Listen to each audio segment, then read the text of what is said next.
Hello and welcome this evening from Vegas. And I hope you all are having a great day. And for those of you that are just joining me, this is Dr. Brenda Roach, but you can call me Brenda because it's just much easier. And I started reading this book that is totally amazing. And it's by Jeffrey Combs, and his last name is spelled C-O-M-B-S. And it's called The Breakthrough Factor. Hey, Lori, glad you're watching me.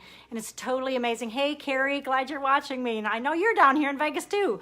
And so this book is totally amazing. I went to a conference and saw him last weekend, and picked up this book and started reading it on the plane on the way here to Vegas. Hey, Tiana, glad you joined me. And it's really an amazing book that really starts talking about how to get over these emotional barriers that we all have that kind of just keep us stuck. And so I'm going to be, hey, Carrie, I'm going to be kind of going through these, over the next several weeks and just talking about some of the things that I've picked up and I've learned through the book. Hopefully it will help some of you as well, because we all have those barriers in our life that just kind of keep us stuck. So if this makes sense to you, feel free to give me some loves, make some comments down below. Hey, Cheryl, glad you're joining me. Share it with some other people. Hey, Tiana, I'd love for you to come to Vegas. And so really when we're looking at this, when we look at we have these emotional barriers that kind of come into our life. And again, this is from a book called BreakThru Factor, and I will be putting that down below with a reference to this as well, with Jeffrey Combs. It's a great book. I would encourage anyone to get it that might be kind of struggling, which we all kind of are. We all have our own baggage. You might not be aware of it. And this, hopefully in the next several weeks as we go through this, will help you kind of understand some of that and kind of move forward.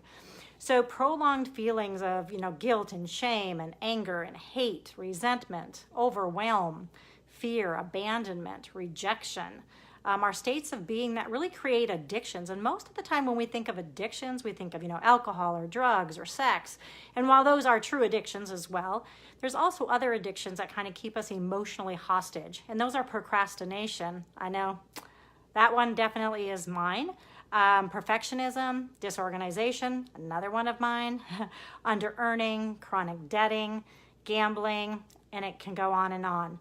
So there's a lot of different types of addictions that kind of keep us emotionally hostage. And whatever those might be, this information is really relevant to how do we overcome that? How do we kind of look at that and begin to make changes in it and make a commitment to actually making a change in it? And Jeffrey Combs really, hey, Andy, glad you joined me. It really talks about breaking through. And that really means kind of just deciding, you committing and you understanding and you knowing. So it's not enough to just want it. You have to actually make a choice to do it, and you have to commit to doing it. When we look at these, our emotion, what happens is when we have all this kind of turmoil that's going on in our life, it creates anxiety. How many of you have had anxiety? Give me a thumbs up down below. Most people have. I know I have anxiety as well, and more at different times. And it really then, what happens with our anxiety puts us into a fight or flight response. And a fight and flight response is really a physiological response in our body. And it was developed, it kind of began way back in, ancient years where our ancestors, hey, Paula, glad you're joining me. Back when our ancestors, hey, Rosie, when they had all these predators that they had to get away from and had to, escape from. And now, while we don't have a lot of necessarily all the time, depending on where you live, physical threats to ourselves. Our mind can trigger this fight or flight response from thinking and feeling states of anxiety, which we all have and at different levels. Hey, Gary, glad you're joining me, and congratulations on getting your house, Gary. I'm so excited for you all to be together again. And so what happens is that when we have anxiety, we have this response, and it causes us to have, we have thinking and responding, and it triggers this response in our body. And it can be about simply thinking about things that aren't even real, that are imaginary. Hey, Cammie, it can be thinking about things from our past. It can be things about that actually haven't even happened yet. All of those thoughts then can cause us to have this fight or flight response, which also is anxiety. And many people actually live in this state of fight or flight, and that it's a regular occurrence for them. And it becomes kind of this familiar state. of being. So there's this fear and doubt and overwhelmed states of being, and it really keeps us from achieving success and avoiding success, actually. And so what we do is we oftentimes will hold on to this set of feelings based on events from our life. And these events shape how we react, how we behave, and it really keeps us stuck. And so that's what I'm going to be talking about over the next several weeks is how can we unstuck ourselves? How can we get unstuck? And it really is where we look at it, and a large percentage of our society is really unaware. We're overwhelmed and we're overweight and we're unsure, and we just live in a repressed emotional state at all times. And if this is you and you really want to seek, to make a change, it really is committing to that and breaking through it. It's not enough just to want it. You really do have to commit to it. Breaking through is not how do I, it's I am. So you really have to change, again, that mindset. So it's I'm breaking through the barriers. I am going to change the way my story. I'm going to change my story. I might not be responsible for my story up to date, but I can make changes. I can control and be in charge and the author of my story from here on out. Hey, Jennifer, glad you're joining me. And so again, really talking about those emotional barriers and what we can do to kind of break through those is really, really important.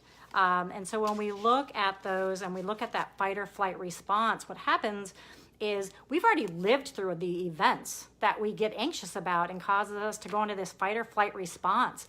But it's the emotion that we've attached to the events that keep us hostage, that keep us kind of in this state of anxiety and worry at all times. And so we have to be able to separate the event and the emotion. So we have to take off the emotion away from the event, and then the event no longer has any control over us at that point.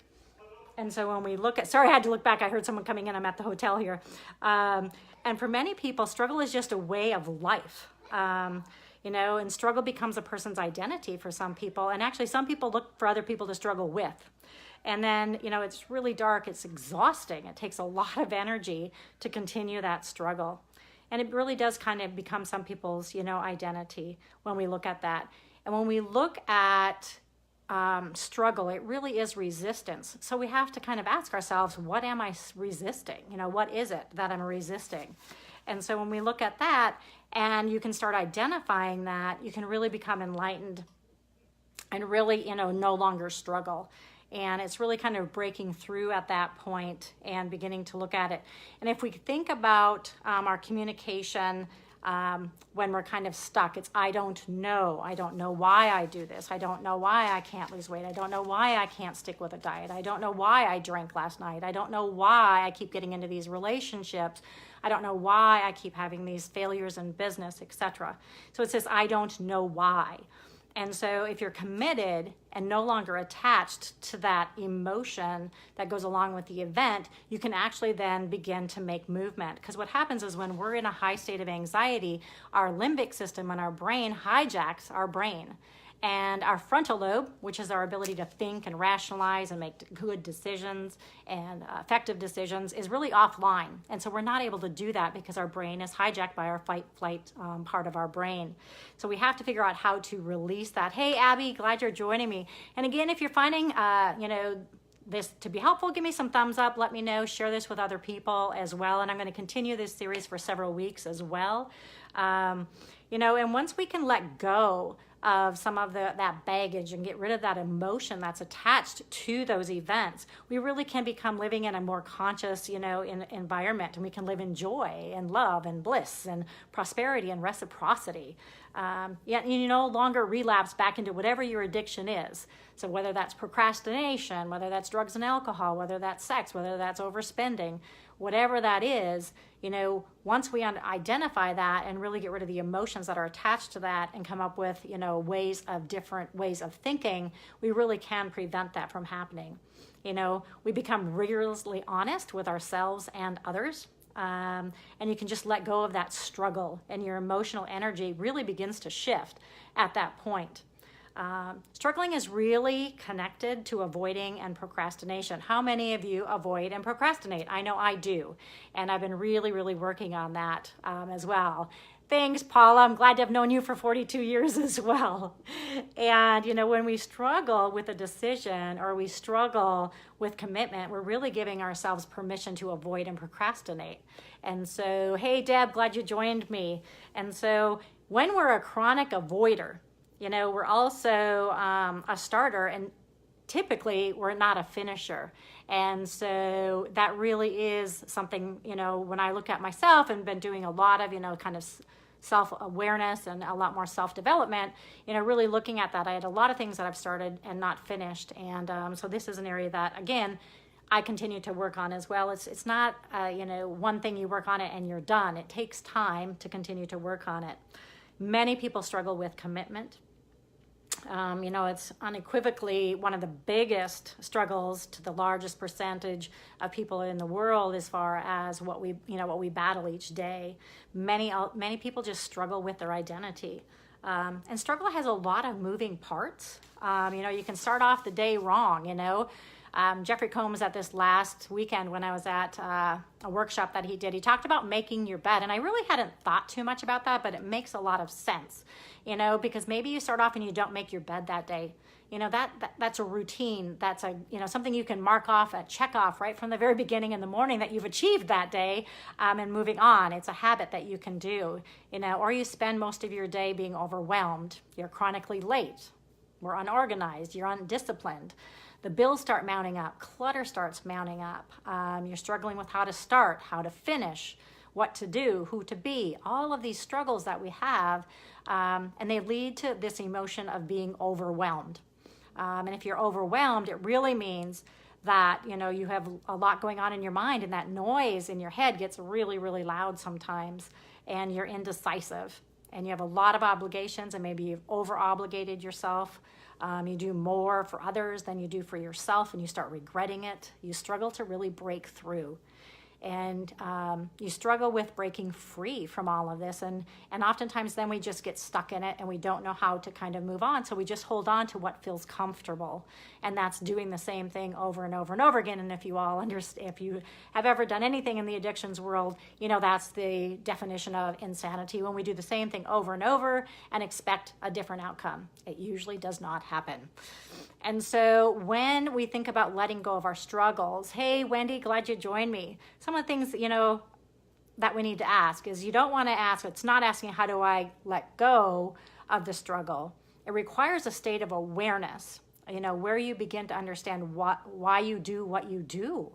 You have to understand that before you can really begin to make those changes.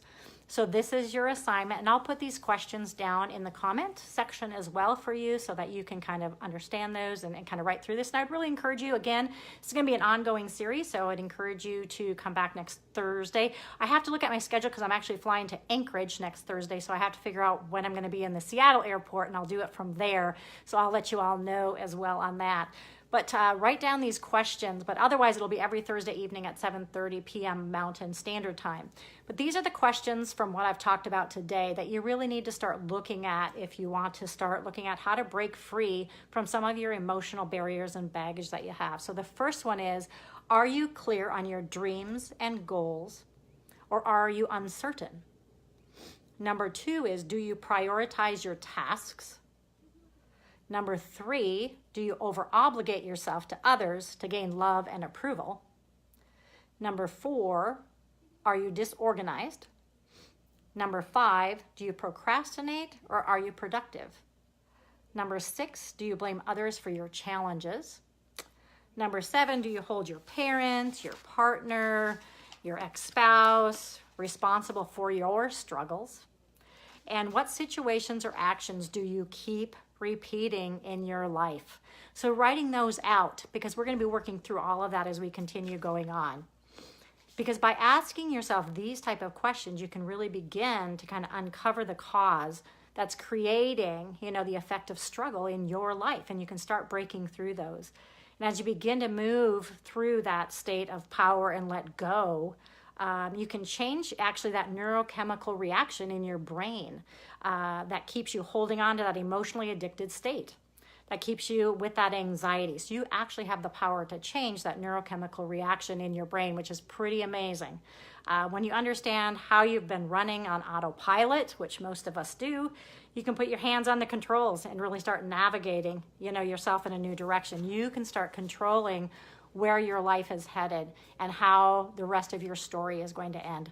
So again, this is Dr. Brenda Roach. You can call me Brenda because it's much easier. I hope you got some value through this tonight. It's going to be a series that I'm going to continue on again over the next several weeks, and it's from a great book, again, by Jeffrey Combs, C-O-M-B-S. I would encourage you to look him up. He's amazing. And the book is called The BreakThru Factor. And so that you could get that. I would encourage you all to get that and work through that at the same time we're going through this and supporting each other. So if you found this helpful, give me some thumbs up, give me some loves. Let me know where you're tuning in from. I will let you know next week on what time I'll be on next Thursday, just because I'm doing some traveling to Anchorage next week for the MS walk up there. And I will let you know that.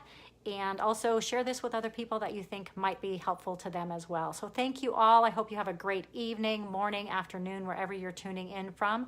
And I will talk to you all next week. And I look forward to you working on your homework. And I'll put those questions down below when I'm done as well. Thank you.